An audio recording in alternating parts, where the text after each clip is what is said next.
صل على محمد وآل محمد وعجل فرجهم. حسبنا الله ونعم الوكيل، نعم المولى ونعم النصير. أعوذ بالله من الشيطان الرجيم. بسم الله الرحمن الرحيم. الحمد لله رب العالمين. الحمد لله الذي أحصى كل شيء عددا وجعل لكل شيء أمدا وقدر كل شيء تقديرا. ثم الصلاة والسلام على النبي الأمي العربي القرشي الهاشمي المكي المدني الأبتحي التهامي العبد المؤيد والرسول المسدد المصطفى الأمجد المحمود الأحمد حبيب إله العالمين أبي القاسم محمد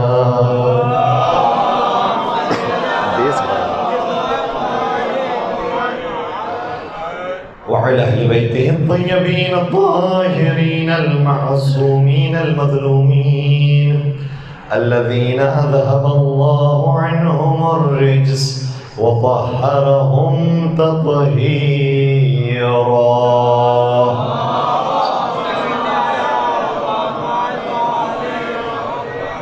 ولعنة الله على أعدائهم أجمعين.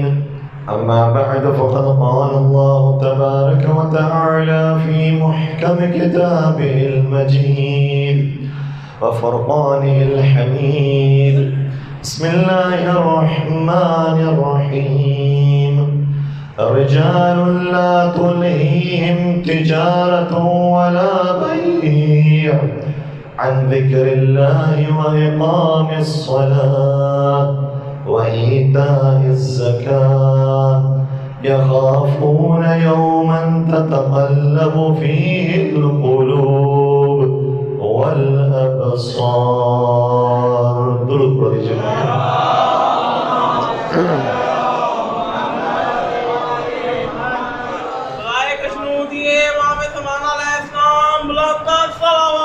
اللهم صل على محمد وآل محمد وعجل فرجهم.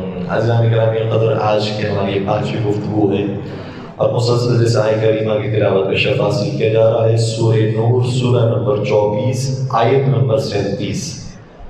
ارشاد ہوتا ہے کہ رجال لا تلہیہم تجارۃ ولا بیع عن ذکر اللہ. کچھ واقعاً مرد ایسے ہیں کہ جنہیں دنیا کا کوئی امر پروردگار کی یاد سے غافل نہیں بناتا. چاہے تجارت ہو، چاہے خرید و فروخت ہو، دنیا کا کوئی بھی کام انہیں پروردگار سے غافل نہیں بناتا.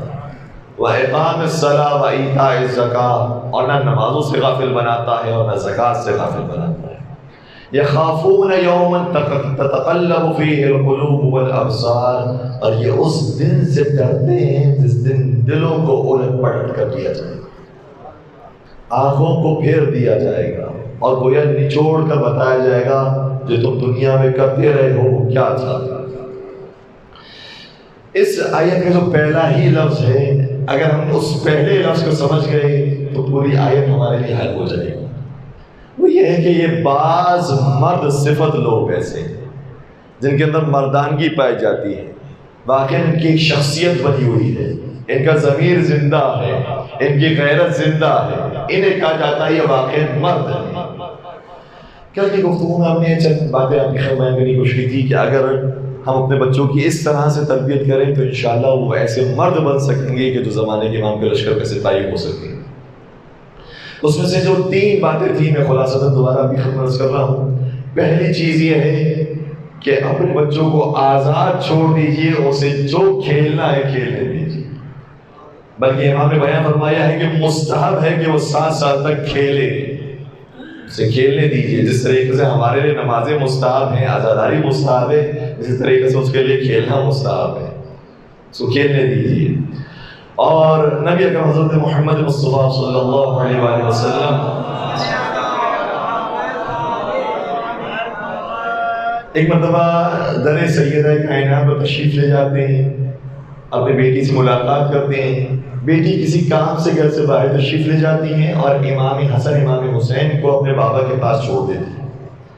نبی اکرم نے فرصت دیکھی کہ دونوں چھوٹے چھوٹے سے شہزادے ہیں، تو دونوں کے درمیان کئی مرتبہ ایسا ہوا ہے کہ مقابلہ کرواتے تھے. لیکن یہ کون سا مقابلہ ہے؟ یہ ہیلدی کمپٹیشن ہے، اور انہی کھیلوں کے ذریعے بچہ بہت مضبوط ہوتا ہے. جسمانی اعتبار سے تو ہوتا ہی ہے، روحانی اور نفسانی اعتبار سے بھی مضبوط ہوتا ہے. مختلف کمپٹیشن ہمیں ملتے ہیں اور مختلف مقابلے کروائے گئے ہیں. اس میں سے یہاں پر روایت کا جملہ یہ ہے کہ دونوں شہزادوں سے کہا آ جاؤ، اور دونوں ایک دوسرے سے کشتی لڑو.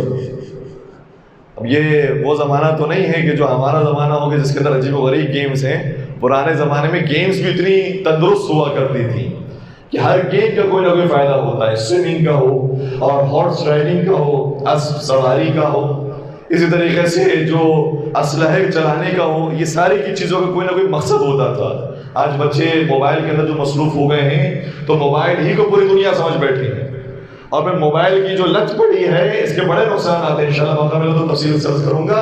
اس کا ایک نقصان یہ ہے کہ جب موبائل میں وہ گیم کھیل رہا ہوتا ہے تو ذرا توجہ فرمائیے گا، وہ ذرا سا ایک بٹن دباتا ہے، تھوڑی سی چھوٹی سی کامیابی حاصل کرتا ہے، تو موبائل جو اسے آفر دیتا ہے، جو کامیابی دیتا ہے، وہ کتنی دیتا ہے؟ ایک پوائنٹ پر تمہیں $1000 مل رہے ہیں. یا نوٹ کیجئے گا، اسے ایک پوائنٹ پر 10 سونے کے سکے مل رہے ہیں. وہ سمجھ رہا ہوتا ہے کہ حقیقی دنیا میں بھی ایسے ہی ہوتا ہے. میں اگر کوئی کامیابی حاصل کر لوں گا، میں چھوٹا سا کام کر لوں گا، میں دکان پہ بیٹھ جاؤں گا تو مجھے تو پیسوں کا انبار لگ جائے گا. وہ خواب خیالی میں مبتلا ہو جاتا ہے، وہ ورچوئل ورلڈ کے اندر چلا جاتا ہے. حقیقی دنیا اور ہے، مجازی دنیا اور ہے. تو بہترین یہ تندرست مقابلہ ہوا، اور جب مقابلہ ہو رہا تھا اتنی ہی دیر میں شہزادی کون تشریف لائی. کیا دیکھا کہ دونوں شہزادوں میں مقابلہ ہو رہا ہے، وہ تو طبیعی بات ہے، اس میں کوئی مذائقہ نہیں ہے. لیکن نبی اکرم حسن مشتبہ کا ساتھ دے رہے ہیں. اے حسن تم حسین کو ہراؤ، اے حسن تم حسین کو پچھاڑو، اے حسن تم حسین کو مارو. یہ عجیب منظر تھا سیدہ کائنات کے لیے. کبھی ایسی تفریق نہیں دیکھی کہ یا رسول اللہ آپ کو کیا ہو گیا، بڑے کو آمادہ کر رہے کہ وہ چھوٹے کو مارے. اس موقع پر نبی اکرم نے فرمایا اے سیدہ کیا تم پسند نہیں کرتی کہ میں حسن کا ساتھ دینے والا ہوں اور جبرائیل حسین کا ساتھ دینے والا ہوں. اللہ اکبر، یا رسول اللہ، یا علی آلہ.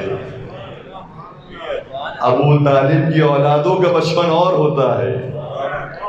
یہاں ایک طرف سے نبی ساتھ دے رہے تھے تو وہاں جبریل دوسری طرف ساتھ دے رہے تھے. اے حسین حسن کو بچاڑو، اے حسین حسن کو ہراؤ. اور یہ کمپٹیشن میں نے عرض کیا آپ کی خدمت میں کہ اس عمر میں اگر ہو جاتا ہے، اور یہ ہم سب کے لیے رول ماڈل ہیں، ہمیں سکھانے کے لیے آئے ہیں، ورنہ وہ تو ویسے ہی بادشاہ تھے. یہ تو ہمیں سکھانے کے لیے آئے کہ اپنے بچوں کی ایسی تربیت کی جاتی ہے کہ اگر اس عمر میں وہ جیتنا اور ہارنا سیکھ جاتے ہیں تو پھر بڑے ہو کر زندگی میں بڑی بڑی ہار کو بھی قبول کر سکتے ہیں، اور پھر ان کے حوصلے پست نہیں ہوتے، مقابلے کے لیے تیار رہتے ہیں. پہلی چیز بچوں کو کھیلنے دیا جائے. دوسری چیز بچوں کو محبت دی جائے، محبت دی جائے. ابھی محبت بھی ایک بہت وسیع مفہوم ہے اور بہت ساری اس کے اندر باتیں آ سکتی ہیں، لیکن محبت کو میں ایک چھوٹی سی بات اس سے عرض کروں. محبت کا مطلب یہ ہے کہ اسے ہر موقع پر گلے سے لگا دیا جائے، پیار کیا جائے، اس کے ماتھے کو کبھی چوما جائے، کبھی اس کے رخسار کو چوما جائے، کبھی اس کے اپنی آغوش میں بٹھایا جائے. یہ کام نبی اکرم نے کیا ہے، اور نہ صرف نبی اکرم نے حسنین کریمین کے لیے کام کیا ہے بلکہ آپ بچوں کے لیے بھی کیا. کیوں کیا؟ تاکہ وہ جو محبت کا محتاج ہے اس کے لیے پیاس بجھ سکے. ہر بچہ محبت کا محتاج ہوتا ہے، اور کتنے ایسے بچے ہیں جو یتیم ہیں، بالخصوص وہ محبت کے بہت محتاج ہوتے ہیں. نبی اکرم اس مقام سے گزر رہے تھے، کیا دیکھا کہ سارے بچے کھیل رہے ہیں، ایک بچہ کنارے میں بیٹھا ہوا ہے۔ اگر ہم جیسا کوئی ہوتا مولوی تو کہتا کہ بہت اچھا ہی بچہ جو بچوں کے ساتھ کھیل نہیں رہا، یہ بہت شریف ہے، یہ بہت نیک ہے۔ لیکن نبی اکرم جانتے ہیں یہ عمر کھیلنے کی عمر ہے۔ نبی اکرم آگے بڑھتے سوال کرتے ہیں، اے بچے تم ان کے ساتھ کیوں نہیں کھیل رہے ہو؟ کہتا ہے کہ میرے کپڑے پھٹے پرانے ہیں اور میرا باپ مر چکا ہے، مجھے نیا لباس کوئی دلا نہیں سکتا، یہ بچے مجھے کھلاتے نہیں اپنے ساتھ۔ کہتے تو بہت غریب ہے، تیرا باپ مر چکا ہے تو ہمارے ساتھ نہیں کھیل۔ نبی اکرم سے محبت سے اپنے گھر پہ تشریف لے کر آتے ہیں، گھر پہ لے کر آتے ہیں۔ جب وہ بچہ گھر پر آ گیا، سیدہ کونین سے فرمایا، اے سیدہ تمہارے پاس جو بچوں میں کوئی لباس موجود ہو تو اس کو دے دو۔ لباس اس کے لیے تیار ہوا اور پھر خود نبی اکرم نے اسے نہلوایا، صاف ستھرا بنایا، اور جب اس طریقے سے وہ پیارا سا بچہ ہو گیا تو پھر اسے باہر لے کر نکلے، اور جو بچے کھیل رہے تھے ان سے کہا کہ اگر تم چاہتے ہو کہ میں بھی تمہارے ساتھ کھیلوں تو میری شرط یہ ہے کہ یہ بچہ بھی تمہارے ساتھ کھیلے۔ واقعاً واہ واہ کرنے کے لیے چاہتے ہیں، ہمارے نبی وہ نبی تھے، اور آج ان کے امتی کس درجے تک نیچے اتر آئے ہیں کہ اپنے بچوں سے محبت نہیں کر رہے۔ یہ سمجھتے دینداری کا حصہ ہی نہیں ہے، یہ دینداری ہے بچوں سے محبت کرنا۔ پہلا نقطہ ہو گیا بچوں کے ساتھ کھیلنا یا بچوں کو کھیلنے دینا، دوسرا نقطہ ہو گیا ان سے محبت کرنا، تیسرا نقطہ یہ ہے کہ انہیں احترام دینا۔ یہ بھی ایک عجیب بات ہے، جو بچہ ہے چھوٹا سا، اب اسے آپ سمجھتے ہیں کہ احترام دے نہ دے کیا فرق پڑتا ہے، یہ تو بڑا ہو ہی جائے گا۔ جی نہیں، یہ بچہ اگر ابھی سے احترام گھر میں نہیں پائے گا تو پھر دنیا والے بھی اس کا احترام نہیں کریں گے۔ یہ سمجھے گا کہ میں تو ذلیل ہوں، میں ذلیل و خوار ہونے کے لیے آیا ہوں، اور جب انسان اندر سے یہ ذلت محسوس کرتا ہے، مولا متقیان امیر المؤمنین حضرت علی ابن ابی طالب صلی اللہ علیہ وسلم شاہ فرماتے ہیں،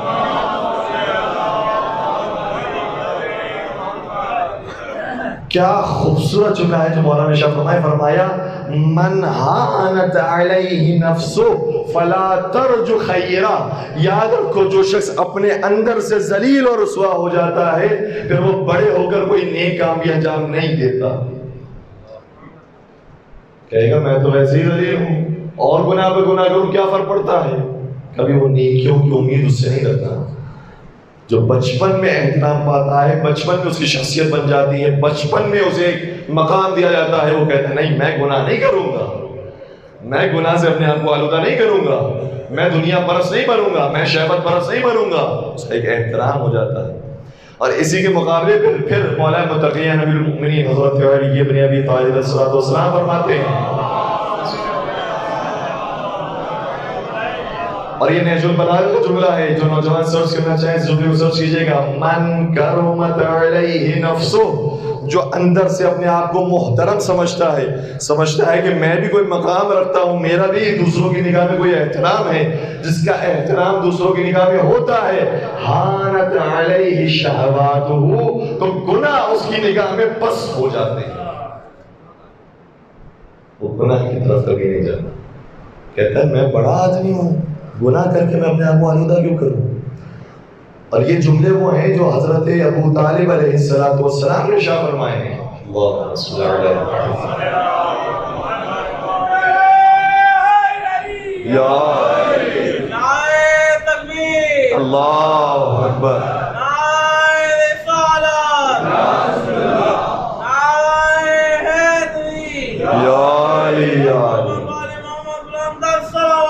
اللهم صل على محمد وآل محمد وعجل جزاك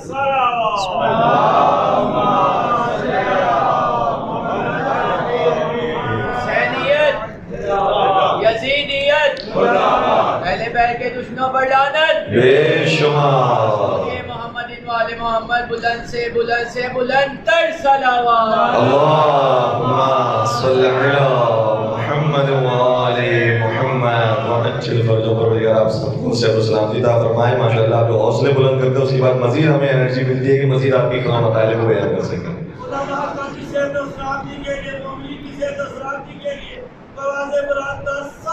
اللهم صل علی محمد وآل محمد وعجل فرجهم. حضرت ابو طالب کا جملہ یہ ہے کہ کچھ چیزیں جو شریعت اسلامی میں آنے کے بعد حرام ہوئی ہیں، اگر وہ حرام نہ بھی ہوئی ہوتی تو کبھی ابو طالب اس کو انجام ہی نہ دیتا. کیا خوبصورت جملہ ہے. ہم اس لیے انجام نہیں دیتے کہ وہ حرام ہے. ابو طالب فرماتے ہیں اگر حرام نہیں بھی ہوتی، اتنی قبیح ہے وہ چیزیں کہ ابو طالب کی فطرت اسے مانتی نہیں. ابو طالب کا ضمیر یہ گوارا ہی نہیں کرتا کہ وہ چیز انجام دے. تو کچھ افراد وہ ہوتے ہیں کہ جن کی شخصیت ایسی بنی ہوتی ہے، گناہوں سے نفرت ہو جاتی ہے، پھر ان کے سامنے موبائل بھی دے دیں تو کبھی وہ ایسی غلط چیزیں نہیں دیکھیں گے. انہیں گویا ویکسین لگ چکی ہے. انہیں ویکسین لگ چکی ہے. اب وہ یہ باہر کی جو آلودگیاں ہیں اس سے انہیں کوئی خطرہ نہیں ہے. البتہ کورونا کی ویکسین تب تک بنی نہیں ہے، لیکن بن جائے گی تو اس کا فائدہ یہی ہے کہ پھر اگر ہوگا بھی تو انسان فائٹ کر سکے گا اس سے. اسی طریقے سے ان کی شخصیت اگر بن جائے گی تو پھر گناہوں سے مقابلہ کر سکے گا، نفرت ہو جائے گی ان گناہوں سے. تو یہ تیسرا پوائنٹ ہے کہ بچوں کو خاص احترام دیں. اور نبی اکرم حضرت محمد مصطفیٰ صلی اللہ علیہ وسلم کتنا احترام دیتے ہیں. اب دیکھیں ایک محفل کے اندر خود نبی اکرم، اب یہ تو جملہ میں اپنے لیے کہہ سکتا ہوں لیکن نبی اکرم کی شان کے بہت مطابق تو نہیں ہے، لیکن بات سمجھانے کے لیے عرض کر رہا ہوں کہ نبی اکرم کے لیے ایک پریشانی ہو گئی کہ ایک طرف جوان موجود ہے اسے بھی احترام دینا ہے، دوسری طرف ایک بزرگ موجود ہے اسے بھی احترام دینا ہے. اب کس کو زیادہ احترام دیں؟ ایک ایسا موقع بھی آ گیا. روایت کی جملہ یہ ہے کہ نبی اکرم کسی محفل کے اندر تشریف فرما تھے، کسی دعوت موجود تھے اور شربت ان کی خدمت میں پیش کیا گیا. نبی اکرم نے وہ شربت نوش فرمایا اور پھر وہ شربت کا کچھ حصہ باقی مہمانوں میں دینا تھا. نبی اکرم نے ایک طرف جوان بیٹھا ہے، دوسری طرف بزرگ بیٹھے ہیں. اب کس کو پہل کریں کہ آپ لیجئے یا آپ لیجئے، کون لیجئے؟ نبی اکرم نے کیا خوبصورت جملہ ارشاد فرمایا. جوان سے مخاطب اور کہا اے جوان اگر تم اجازت دیتے ہو تو میں اس بزرگ کو دے دوں.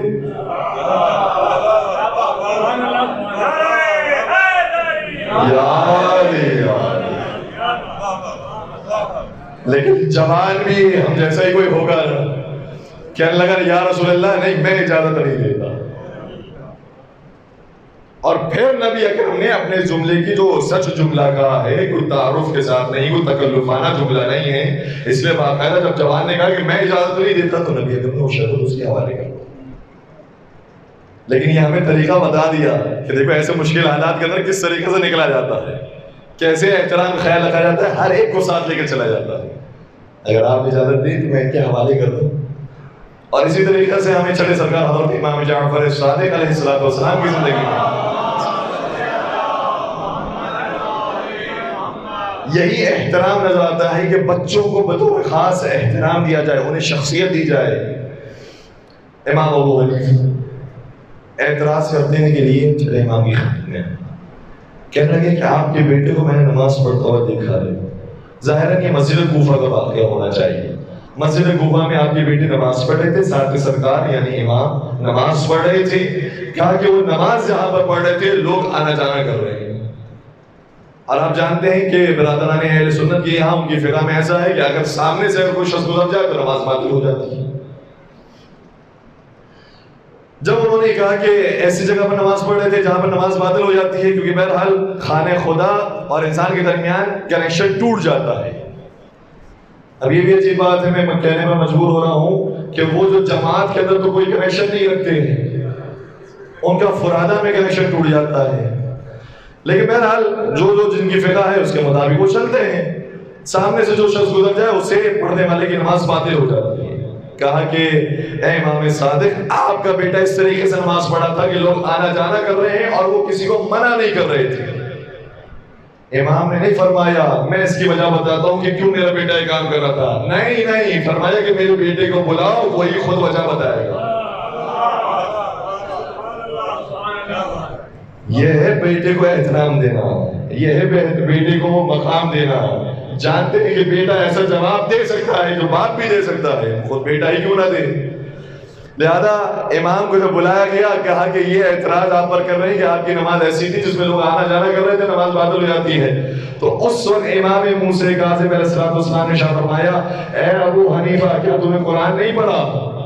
تو کیا سمجھتا ہے کہ نماز میں انسان جب پروردگار کی طرف رخ کرتا ہے اور درمیان سے کوئی شخص گزر جائے تو پروردگار سے کنیکشن ٹوٹ جاتا ہے؟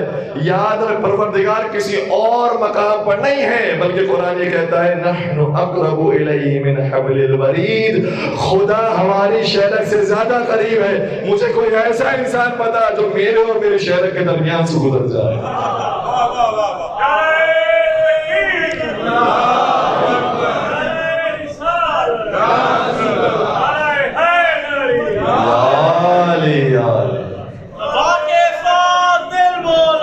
علی مولا علی مولا زمین بولی فلک بولا علی مولا علی مولا علی مولا علی مولا. مل کر درود پڑھ دیجئے محمد وآل محمد وآل محمد چل فرجم. تو یہ تین نقطے بزرگان تو مجھ سے زیادہ بہتر جانتے ہیں. میں تو صرف اپنے ان نوجوانوں کے لیے عرض کر رہا ہوں کہ جو ابھی شادی کرنے والے ہیں انشاءاللہ ان کی یہاں اولاد کی نعمت انہیں عطا ہونے والی ہے. انشاءاللہ پروردگار انہیں اولاد صالحہ عطا فرمائے. انشاءاللہ وہ اولاد عطا فرمائے کہ زمانے کے امام کے لشکری سپاہیوں میں سے قرار پائیں. تو تین چیزیں یہ ذہن میں رہیں. ایک انہیں آزاد چھوڑ دیا جائے، یہ 7 سال تک بچے کے لیے بالخصوص آزاد چھوڑ دیا جائے، انہیں کھیلنے دیا جائے. دوسری چیز کہ شدید محبت دی جائے. تیسری چیز کہ انہیں شدید احترام دیا جائے. اب اگر یہ اس طرح سے شخصیت اس کی آگے بڑھتی ہے تو یاد رکھیے وہ شخص کوئی گناہ کرنے والا نہیں ہوگا، گناہ سے خود بخود پرہیز کرنے والا ہے. یہاں پر آنے کے بعد ایک اور بات بھی میں عرض کرتا ہوں کہ بعض دفعہ لوگ جب اس طرح کے مطالب کو بیان کیا جاتا ہے کہ وہ گناہ نہیں کرنے والا ہوگا تو ایک کیس ہمارے سامنے لے کر آ جاتے ہیں، دیکھیں میں نے سب کچھ یہ کر کے دکھایا، یہ پھر بھی گناہ کرتا ہے. یاد رکھیں سائنسی علوم کے اندر اور انسانی علوم کے اندر یہ فرق ہوتا ہے. سائنسی علوم ہوتے ہیں کہ جب اس میں فارمولا دیا جاتا ہے، کوئی قانون بتایا جاتا ہے تو آپ چاہے پاکستان میں ہو، چاہے ہندوستان میں ہو، چاہے ایران میں ہو، چاہے امریکہ میں ہو، اسی قانون کے مطابق عمل ہو رہا ہوتا ہے. کیوں؟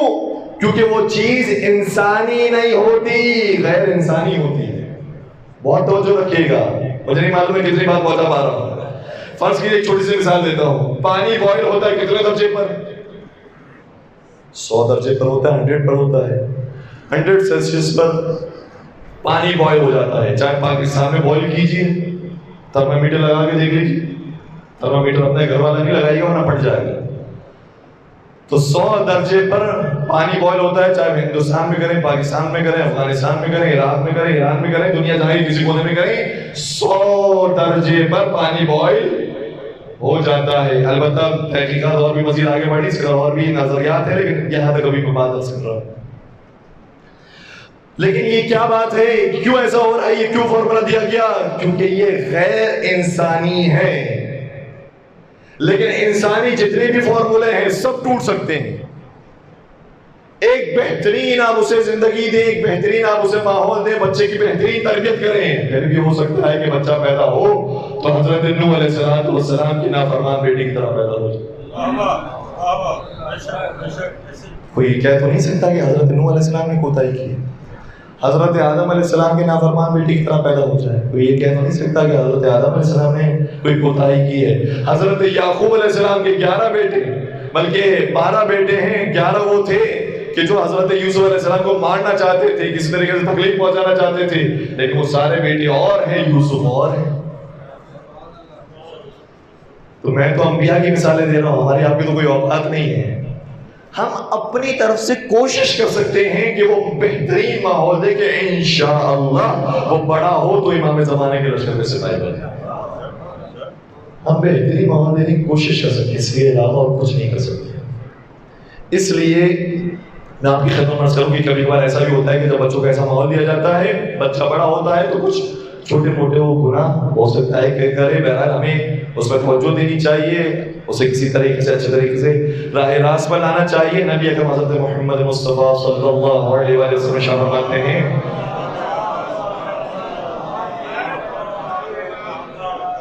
جو حدیث میں پیش کرنا جا رہا ہوں اس کے لیے ہفتہ بنتا تھا کہ بابا زبان درود محمد و آل محمد.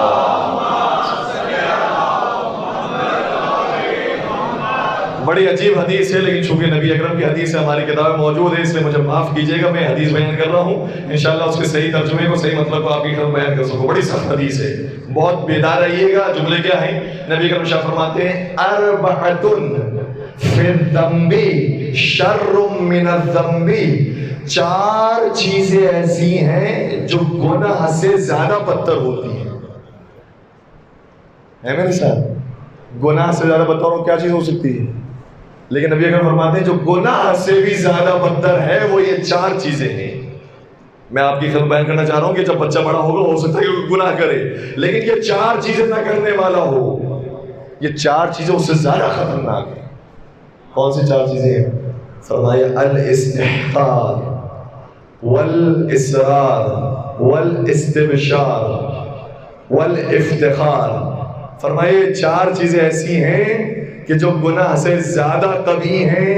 اس میں سے پہلی چیز یہ ہے کہ وہ گناہ کرے اور گناہ کو کرنے کے بعد کہے ارے اس سے کیا فرق پڑتا ہے، یہ گناہ سے زیادہ قبیح ہے میرے ساتھ؟ بات سمجھا رکھ رہا ہوں۔ اگر خدا نہ خاصا انسان گناہ کر لے اور گناہ کرنے کے بعد کہے الاستحقار، ارے اس کی تو کوئی حیثیت نہیں ہے، اس سے بڑے بڑے گناہ کرنے والے لوگ موجود ہیں، اس کا کیا مطلب ہوا کہ یہ دوبارہ سے گناہ کرے گا؟ جب گناہ کی اہمیت ہی نہیں سمجھ رہا، اس کو ویلیو نہیں دے رہا، بچہ مثال کے طور پر خدا نہ خاصا موبائل کے اندر کوئی گناہ دیکھ رہا ہے، کہ یار میرے دوست سے زیادہ بڑے بڑے گناہ کر چکے ہیں، اس کا مطلب یہ ہوا کہ گناہ کی آلودگی سے واقف ہی نہیں۔ یہ گناہ سے زیادہ بدتر ہے کہ انسان گناہ کو گناہ نہ سمجھے۔ دوسری چیز والافتخار، بعض لوگ اس سے بھی آگے ہوتے ہیں کہ گناہ تو گناہ نہیں ہے، یہ تو بہت سارے دوسرے لوگ بھی کرتے ہیں۔ بعض لوگ یہ کہتے ہیں ہم نے گناہ کیا ہے، مجھے اس پر فخر ہے کہ میں نے کیا ہے، اور وہ کب کہتا ہے؟ ابھی خواتین کے یہاں پر تو محفل نہیں، لیکن انشاءاللہ آواز پہنچ رہی ہوگی، کبھی کبھار انسان غیبت کر رہا ہے اور غیبت کرنے کے بعد کہتا ہے ہم تو ڈنگے کی چوٹ پر کہتے ہوں۔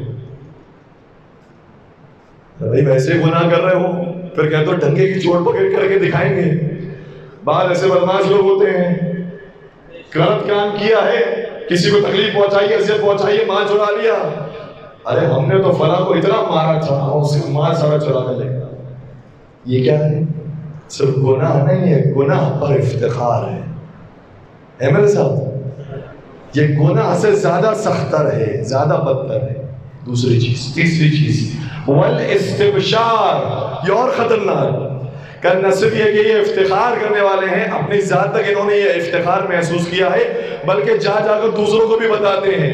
والاستبشار، جا کر خوشخبری دیتے ہیں، بتاتے ہیں، استبشار کرتے ہیں کہ دیکھو میں نے تو اس کو 2 لگائے تھے، اور آگے بڑھتے ہیں، دوسروں کو بھی مائل کرتے ہیں، آؤ ہمارے ساتھ، تمہیں بھی بدماشی دکھانی ہے، آؤ ہمارے گروپ میں شامل ہو جاؤ۔ یہ اور زیادہ بدتر ہے۔ اور چوتھا اور آخری ہے والاصرار، جو ان ساری چیزوں کا خلاصہ ہے کہ گناہ کرنا اتنا قبیح نہیں ہے جتنا گناہ پر اصرار کرنا قبیح ہے۔ نہیں معلوم بات پہنچ رہی ہے؟ پہنچ رہی ہے نہیں پہنچ رہی؟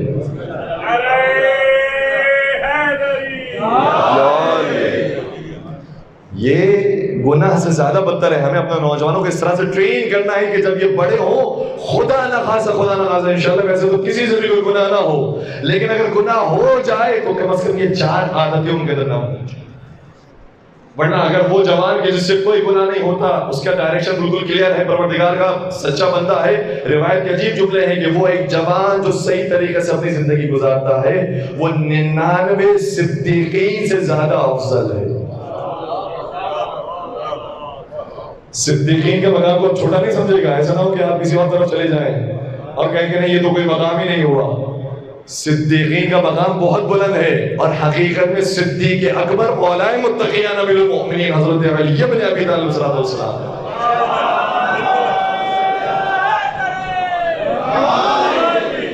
صدیق اکبر علی مرتضی، صدیق کبریٰ فاطمہ زہرا سلام اللہ علیہ۔ اللہم صلی علی محمد وعلی محمد۔ تو وہ تو خیر صدیق اکبر ہیں، صدیق کبریٰ ہیں، وہ تو بہت بلند درجے پر فائز ہیں، لیکن عام صدیقین کی بات کی جا رہی ہے کہ عام صدیقین 99 صدیقین سے افضل وہ جوان ہیں جو ایسی زندگی گزارتا ہے کہ کوئی گناہ انجام نہیں دیتا۔ اس کی تو شان ہوا ہے.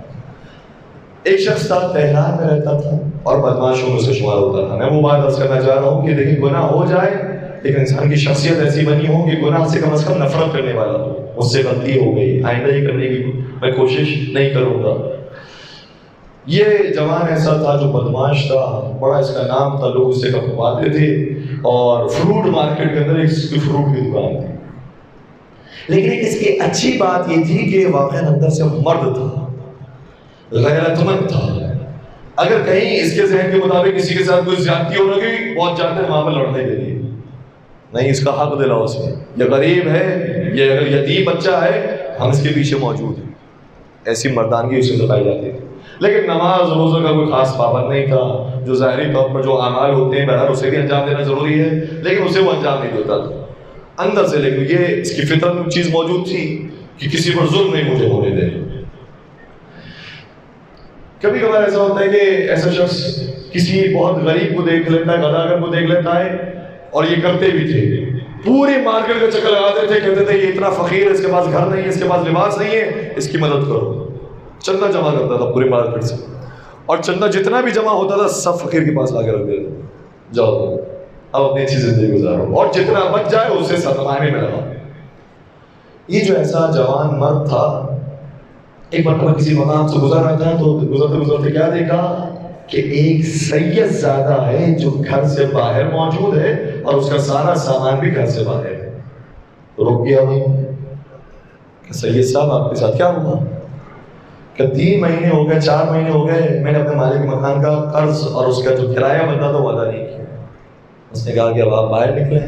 باہر نکال دیا، سارے سامان کو بھی باہر پھینک دیا. میں انتظار کر رہا ہوں کہ کہیں سے کوئی راستہ بن جائے. اس سید کو کہا کہ سارا سامان ہماری گاڑی میں ڈالو. گاڑی منگوائی گئی، گاڑی میں سارا سامان لوڈ کیا گیا. سید صاحب سے کہا کہ آپ آگے بیٹھیے، ہم پیچھے آپ کے سامان کے اوپر بیٹھیں گے. وہ سید صاحب کو آگے بٹھا کر جب ایک دوسرے مقام پر لے کر گئے، وہاں جانے کے بعد جو ایک بہترین نیا مکان تھا، کہا کہ اس مکان میں آپ اپنا سامان خالی کیجیے. سامان سارا خالی کر دیا. اس کے بعد کہا کہ آپ دفتر آئیے. دونوں مل کر دفتر گئے. دفتر جانے کے بعد وہ سید تو کہہ رہا ہے کہ بھائی یہ تو اتنا نیک آدمی ہے، شریف آدمی ہے، یہ جو کچھ کرتا ہے سب ہم مانتے جائیں. انہوں نے کہا کہ بھائی اس پر دستخط کر دیں، اس پر دستخط کر دیں، اس پر دستخط کر دیں، سگنیچر پر سگنیچر ساری سید سامنے کرتا ہے. کہا کہ کیا ہوا اب اس مکان کا مجھے کتنا کرایہ دینا ہے، مجھے کیا دینا ہے؟ انہوں نے کہا یہ اس کی چابی ہے، یہ آپ کے حوالے ہے. کہ یہ کس کا گھر تم نے مجھے دے دیا؟ کہا یہ میرا گھر تھا، میں اپنے پرانے مکان سے اس نئے مکان میں آنا والا تھا، لیکن چونکہ تم زیادہ محتاج ہو، تم زیادہ ضرورت مند ہو، اس لیے میرا دل نہیں مانتا کہ میں اس وقت میں کھول رہا ہوں. یہ مکان تمہیں دے رہا ہوں، لیکن اس شرط پر کہ میں نے آج تجھے یہ مکان دیا ہے، اپنی ماں فاطمہ زہرا سے کہنا کہ وہاں پر بھی مجھے ایک مکان دلا دے. یہ کہنے کے بعد وہ چلا گیا. دن گزر گئے، ایام گزر گئے. وہ ہمیشہ یہ ایک جملہ کہا کرتا تھا، بہت گنہگار تھا، گناہ بہت کیے تھے. یہ بھی بہت اچھی بات ہے کہ انسان اپنے آپ کو ہمیشہ کمتر سمجھے. پروردگار تو تیری بندگی کا حق تھا وہ میں نے ادا نہیں کیا. کتنا ہی نمازی، کتنا ہی پرہیزگار ہو، کتنا ہی امامہ سر پہ لگا ہو، ہمیشہ یہ سمجھے کہ پروردگار تیری بندگی کا جو حق تھا وہ ہم نے ادا نہیں کیا. یہ اسی طرح سے ایک جملہ کہا کرتا تھا، کہتا تھا پروردگارا، فارسی میں کہتا ہے پاکم کن و خاکم کن، خدایا تو ہی مجھے پاک کر دے اور تو ہی مجھے زمین میں خاک کر دے. یہ عام طور پر کہا کرتا تھا پاکم کن و خاکم کن. ہوتے ہوتے جب انقلاب کا زمانہ آنے والا تھا تو شاہ نے بہت سے لوگوں کو گرفتار کیا، اس میں اس کو بھی گرفتار کیا کہ دین کی بڑی خدمت کرتا ہے، یہ امام خمینی کو بڑا ساتھ دینے والوں میں سے ہے، اسے بھی پکڑو، اسے بھی گرفتار کرو. بہت مارا، اور اتنا مارا کہتے ہیں کہ بہت ہٹا کٹا آدمی تھا، لیکن اتنی اس نے اذیتیں سہیں کہ بہت لاغر سا ہو گیا اور مرنے کے قریب ہو گیا. وصیت لکھی، اس وصیت کے جملے یہ تھے کہ میں نے تو کوئی نیک عمل زندگی میں کیا نہیں، لیکن میرے پاس پیسہ بہت موجود ہے. میری وصیت پہلی یہ ہے کہ اس میں سے 30,000 تومان تم سہم سادات اور سہم امام میں سے نکال لینا. 30,000 تومان. 30,000 تومان کو آج کے حیثیت سے محسوس نہیں کیجیے گا. باقاعدہ ہم نے اس زمانے کو دیکھا ہے اور اس کے بعد اس کے کیلکولیشن کیے, ریٹ معلوم کیا ہے. ڈالر سے زیادہ قیمتی تومان ہوتا تھا, یعنی 70 ریال کا, بلکہ ظاہر 7 ریال کا ایک تومان تھا. تومان زیادہ قیمتی تھا, یہ کم از کم اس کی ہم پلہ تھا ڈالر کی. 30,000 ڈالر اس نے کہا کہ خمس میں نکال دیں. اس کے بعد لکھا کہ جو باقی پیسے بچ جائیں اس سے میری نماز اور روزے رکھوانے. اور پھر آگے لکھا اور اس کے بعد جو باقی پیسے بچ جائیں اسے جو تمہیں غریب محسوس ہو اسے تقسیم کرنا, اور اس کے بعد بھی اگر پیسے بچ جائیں تو اس سے کوئی مدرسہ تعمیر کروانا. کہاں سے انسان کہاں تک کا سفر طے کرتا ہے, کب کرتا ہے؟ جب اس کے اندر مردانگی پائی جاتی ہے. بس کہنے کا مقصد یہ تھا کہ اپنے جوانوں کو ایسے بنائیں, خدا نہ خاصہ گناہ بھی ہو جائیں تو یہ راستہ, یہ در کبھی نہ چھوڑیں. اور باقاعدہ انہوں نے لکھا بھی تھا آخری ایام کے اندر آیت اللہ خمینی سے کہ آیت اللہ خمینی آپ میری شفاعت کر دیجیے گا. آیت اللہ خمینی نے جواب دیا تم میری شفاعت کے محتاج نہیں ہو, تمہاری شفاعت ہو چکی ہے. تم نے جو مردانگی دکھائی ہے, اپنی جان دے دی تم نے, انقلاب کے لیے اپنی جان دے دی. اس کے بعد تمہارے پاس جو مال موجود تھا دین اسلام کے لیے تم نے وہ خرچ کر دیا, تم سب کچھ خرچ کر دیا. تو یہ اگر ہمارے بچوں کے اندر ڈیولپ ہو جائے تو ماشاءاللہ ہمارے بچے وہ ہوں گے کہ جو انشاءاللہ زمانے کے امام کا جب ظہور ہوگا تو ان کے ساتھ دینے والوں میں شامل ہوں گے. ایک درود پڑھ دیجیے گا محمد و آل محمد.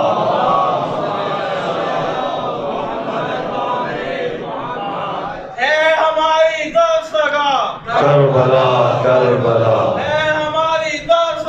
کربلا کربلا حق کا سیدھا راستہ کربلا کربلا حق کا سیدھا راستہ کربلا کربلا نعرہ حیدری یا علی یا علی محمد والے محمد بلند صلوات اللہم صلی علی محمد وآل محمد وعجل فرجهم. میں بار بار گھڑی پر اس لیے نگاہ کر رہا ہوں کیونکہ جو آئندہ آنے والے مطالب ہیں وہ کچھ اتنے زیادہ ہیں کہ آپ کا شاید ٹائم ایکسیڈ کر جائے گا, اور جو حضرات پہلے آفس جانا چاہتے ہیں, کاروبار میں جانا چاہتے ہیں, وہ پریشان ہوں گے. اپنی بات کو یہیں پر روک رہا ہوں, لیکن کل کی گفتگو میں انشاءاللہ یہ بات آگے بڑھے گی کہ 7 سال تک تو بچوں کی ایسی تربیت کرنی ہے, 7 سال کے بعد کیا کرنا ہے. اور 7 سال بھی یہ نہیں سمجھے گا کہ بارڈر لائن ہے. 7ویں سالگرہ بچے نے منائی اور خنجر لے کر ہم کھڑے ہیں کہ تمہاری بادشاہت ختم ہو گئی, اب سے تمہاری غلامی شروع ہونے والی ہے. اور اسے ہم نے جب تحفہ دیا تو پٹا انہیں تحفے میں دیا کہ اب سے تمہاری گردن میں پٹا ہونا چاہیے, ہم جو تمہیں کہیں گے وہی تمہیں کرنا ہے. یہ انسانی علوم میں نہیں ہوتا. جیسے میں نے عرض کیا کہ انسانی علوم کے اندر کوئی جو حدیں بیان کی گئی ہیں وہ ایسی نہیں ہیں کہ بس اس کے بعد یہ نہیں ہو سکتا اور اس سے پہلے وہ نہیں ہو سکتا. ایک ہم آہنگی کی فضا ہوتی ہے. جب بچہ آہستہ سے بڑا ہونے لگے, 5-6 سال کا ہو جائے تو آہستہ آہستہ اس کو 7 سال میں ڈھالنے کی کوشش کریں. جب وہ آہستہ سے 13 سال کا ہوتا جائے تو اسے 14-15 سال والی ٹریننگ دینا شروع کریں. آہستہ آہستہ گریجولی یہ مرحلہ آگے بڑھتا ہے. تو انشاءاللہ کل کی گفتگو میں جو 7 سال سے 14 سال تک کے بچوں کی ٹریننگ ہونی چاہیے, اس حوالے سے آپ کے انداز سے میں کوشش کروں گا. کربلا کے جو بچے ہیں ان میں بالخصوص 2 بچے ہیں. یہ ایسے ہیں کہ جن کی تربیت کا کام کسی بچے سے اور مقابلہ اور مقایسہ نہیں کر سکتے. یہ کس کے بچے ہیں؟ یہ کربلا کی شیر بی بی عقیل بنی ہاشم حضرت زینب الکبریٰ کے 2 بچے. یہ وہ بہن ہے جو بھائی کے بغیر رہتی نہیں تھی. کتنے ہی واقعات ایسے ہیں, بار بار شرط رکھاتی ہیں کہ مجھے بھائی سے جدا نہیں کرنا. ایک عجیب واقعہ ہے, جب امام حسین اور شہزادی بہت چھوٹے چھوٹے تھے, ایک دوسرے سے ملاقات کے لیے آیا کرتے تھے, جایا کرتے تھے. شہزادی زینب کبریٰ کی جو شادی کی عمر ملتی ہے 17 ذی الحجہ کو بی بی کی شادی ہو چکی تھی حضرت عبداللہ بن جعفر طیار. حضرت عبداللہ بن جعفر طیار سے جب شادی ہو بھی چکی تو بی بی آیا کرتے تھے حسین سے ملاقات کے لیے. ایک دن جب مولا امام حسین پہنچے بی بی سے ملاقات کے لیے تو کیا دیکھا کہ شہزادی سوئی ہوئی ہے اور ان کے اوپر دھوپ پڑ رہی ہے. امام حسین نے جگایا نہیں اپنی بہن کو, دھوپ کے سامنے آگے کھڑے ہو گئے, سایہ بنے رہے, یہاں تک کہ خود بی بی بیدار ہوئی تو کہا حسین بھیا تم آئے اور تم نے خبر نہیں دی. کہا کہ میں نہیں چاہتا تھا کہ آپ کے خواب میں آپ کی نیند میں کوئی خلل واقع ہو. کہا کہ جب آئے ہو تو پھر بیٹھ جاتے, کھڑے کیوں ہو؟ کہ کھڑا اس لیے ہوں کہ دھوپ آپ کے بدن میں متحر میں پڑ رہی تھی. شہزادی نے کہا ہوگا بھیا آپ نے مجھ پر احسان کر دیا, آپ کھڑے رہے تاکہ میرے لیے سایہ بنے. خدا کوئی ایسا دن بھی دکھائے کہ میں آپ کے لیے سایہ بنوں. بس عزیزوں کربلا میں وہ دن آ گیا. حسین کربلا مر لیتا ہوا ہے, بہن بھی موجود ہے, لیکن یہ بہن بھائی کی لاشیں بنا کر کیسے سایہ بنے جس کے سر کا سایہ سلامت. اجرکم علی اللہ. بھائی بہن نے ایسی محبت تھی. قافلہ شروع ہوا, کربلا کی طرف سفر اختیار کیا گیا. شہزادی زینب کبریٰ مولا امام حسین کے ساتھ ساتھ تھی. چلتے چلتے جب یہ قافلہ آگے بڑھا, اس وقت تک جناب اون و محمد بی بی کے ساتھ نہیں تھے. مکہ کی سرزمین پر عبداللہ بن جعفر طیار آئے اور اپنے 2 شہزادوں کے ساتھ آئے. زینب گھبرا گئی, شہزادی گھبرا گئی. کہنے لگے عبداللہ کہ آپ نے یہ شرط نہیں رکھی تھی کہ تم مجھے واپس نہیں لے کر جاؤ گے؟ میں جہاں جاؤں گی جہاں حسین جائیں گے, میں واپس آنے کے لیے نہیں چاہوں گی. ہاں اگر تم شوہر بن کر حکم دو گے تو میں جانے کے لیے تیار ہوں, لیکن پھر زینب نہیں جائے گی, لاش زینب جائے گی. حضرت عبداللہ بن جعفر طیار نے کہا بی بی میری یہ کیا مجال کہ میں آپ سے کوئی ایسی بات کہوں کہ جو ہمارے شرط کے خلاف ہو. میں تو یہ کہنے کے لیے آیا ہوں کہ جو 2 میرے شہزادے ہیں, جب آپ کربلا جائیں اور آپ کے پاس کچھ ایسا نہ ہو کہ جو حسین پر قربان کر سکے تو میری طرف سے محمد بی بی کے ساتھ ہو گئے. کربلا پہنچے. کربلا پہنچنے کے بعد ہر بی بی اپنے بچے کو سمجھا رہی ہے, بیٹا کل قربانی کا دن ہے, تمہیں سب سے پہلے جانا ہے. ماں ام لیلہ علی اکبر کو سمجھا رہی ہے, بیٹا تمہیں سب سے پہلے قربان ہونا ہے. ماں ام فروا شہزادہ قاسم کو سمجھا رہی ہے, قاسم بیٹا تمہیں سب سے پہلے جانا ہے. شہزادی زینب کبریٰ فرما رہی ہے, بیٹا تمہیں سب سے پہلے جانا ہے.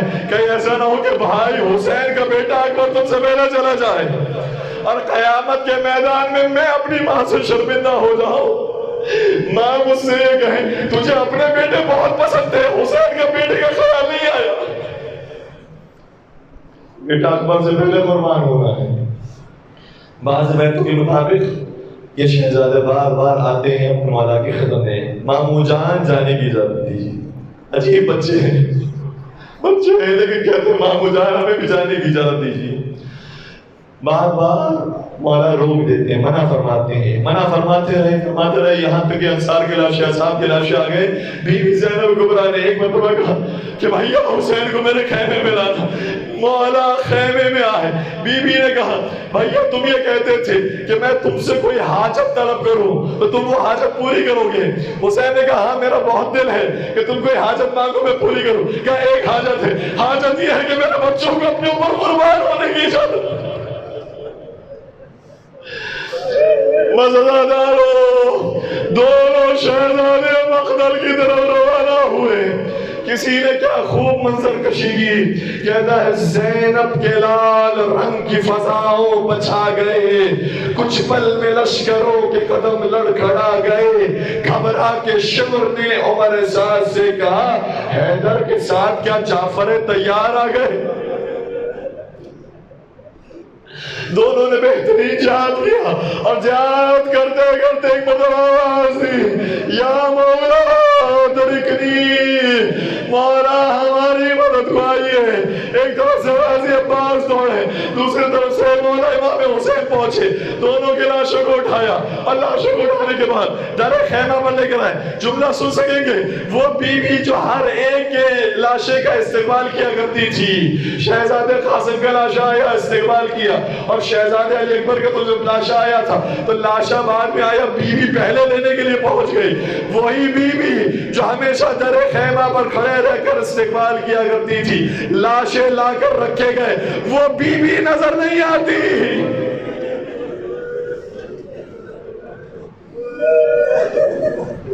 مولا نے سوال کیا ارے وہ بیوی کہاں چلی گئی.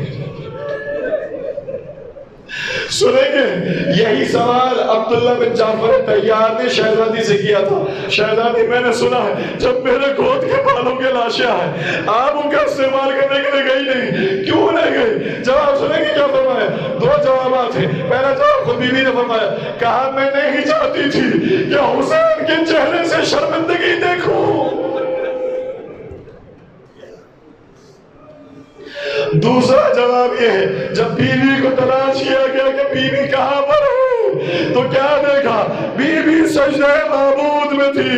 پروردگارا ہم غریبوں کی قربانی کو بھی تو نے قبول کر.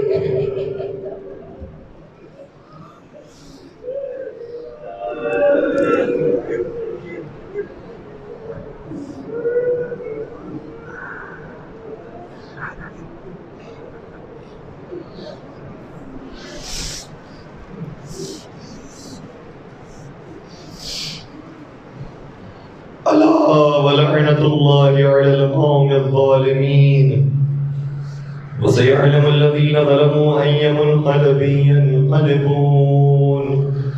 پروردگارا قاتلین شہدائے کربلا کے عذاب میں اضافہ فرما, انہیں بدترین اور دردناک عذاب, دردناک ترین عذاب میں مبتلا فرما. پروردگارا جو عزاداری کیا کرتے تھے یہاں پر ہمارے ساتھ مومنین ہوا کرتے تھے اور اب اس دنیا میں موجود رہی ہیں, پروردگار ان تمام کو شہدائے کربلا کے ساتھ مشغول فرما. شہدائے کربلا کے درجات تو بہت متعالی ہیں, مزید اس میں اضافہ فرما. پروردگارا ہم تمام کی اس مریض کی عبادت کو اپنی بارگاہ میں قبول و منظور فرما. ان آنسوں کے صدقے میں, ان فرش قضا کے صدقے میں جہاں پر مومنین آ کر بیٹھے, پروردگارا جو حاجات مومنین لے کر آئے انہیں اپنے حاجات پورا فرما. پروردگارا بے اولاد مومنین کو بالخصوص جناب اون محمد کی صدقہ بہترین اور صالح ترین اولاد عطا فرما. پروردگارا جہاں جہاں مومنین عبادت تمام کی جان مال عزت اور عمر کی حفاظت فرما. عالم بشریت کو کورونا کے مرض سے نجات عطا فرما. تمام مریضوں کو, بیماروں کو شفاء کامل اور عاجلہ عطا فرما. پروردگارا تمام مظالم سے انتقام کے لیے اپنے آخری حجت امام عصر والزمان کے ظہور میں تعجیل فرما. ہمیں ان کے عاشقین, محبین, سچے چاہنے والے, ماننے والوں کو شمار فرما. ربنا تقبل منا انك انت السميع العليم وتب علينا انك انت التواب الرحيم برحمتك يا